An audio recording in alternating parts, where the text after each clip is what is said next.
கர்த்தருடைய ஊற்று என்ற சேனலுக்கு அன்புடன் அழைக்கிறேன். இன்று 34ஆம் சங்கீதத்தில் 14வது வசனம் பாருங்க. தீமையை விட்டு விலகி நன்மை செய், சமாதானத்தை தேடி அதை தொடர்ந்து கொள் அப்படின்ட்டு ஒரு வசனங்க. நம்ம தீமையை விட்டு விலகி நன்மை செய்யணும் மற்றவர்களுக்கு. அதே மாதிரி சமாதானத்தை தேடி அதை தொடர்ந்து கொள்.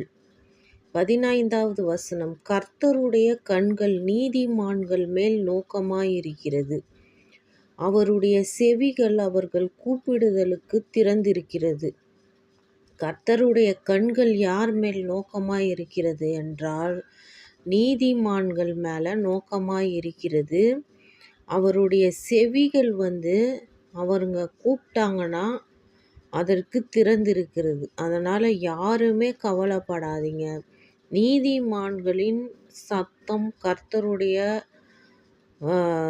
செவியில் கேட்கும். கண்டிப்பாக உங்கள் ஜெபம் ஏறெடுக்கப்படும். அதே மாதிரி 16வது வசனம், தீமை செய்கிறவர்களுடைய பேரை பூமியில் இராமல் அற்றுப்போக பண்ண கர்த்தருடைய முகம் அவர்களுக்கு விரோதமாய் இருக்கிறது. இன்று பார்த்தீங்கன்னா உலகத்தில் எவ்வளவோ தீமை நடந்து கொண்டிருக்கிறது.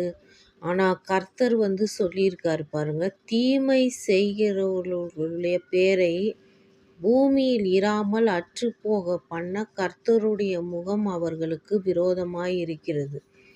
அதாவது கர்த்தருடைய முகம் கூட அவர்களை பார்க்க திராணி இருக்காது. அது மாதிரி விரோதமாக இருக்கிறது அப்படின்றது கர்த்தர் சொல்லியிருக்கிறார். அதே மாதிரி 17வது வசனம், நீதிமான் கூப்பிடும்போது கர்த்தர் கேட்டு அவர்களை அவர்களுடைய எல்லா உபத்திரங்களுக்கும் நீங்களாக்கி விடுகிறார். நம்ம கர்த்தருடைய பிரமாணங்களையும் கற்பனைகளையும் கை கொண்டு இந்த பரிசுத்த வேதாகமத்தில் உள்ளது போல நீதிமான்களாக இருந்தால் கண்டிப்பாக நமது சத்தம் கர்த்தருடைய காதில் கேட்டு நம்மளுக்கு எல்லா உபத்திரத்தில் இருந்தும் நம்மளுக்கு விடுதலை அடைய செய்கிற வல்லவராக இருக்கிறார்.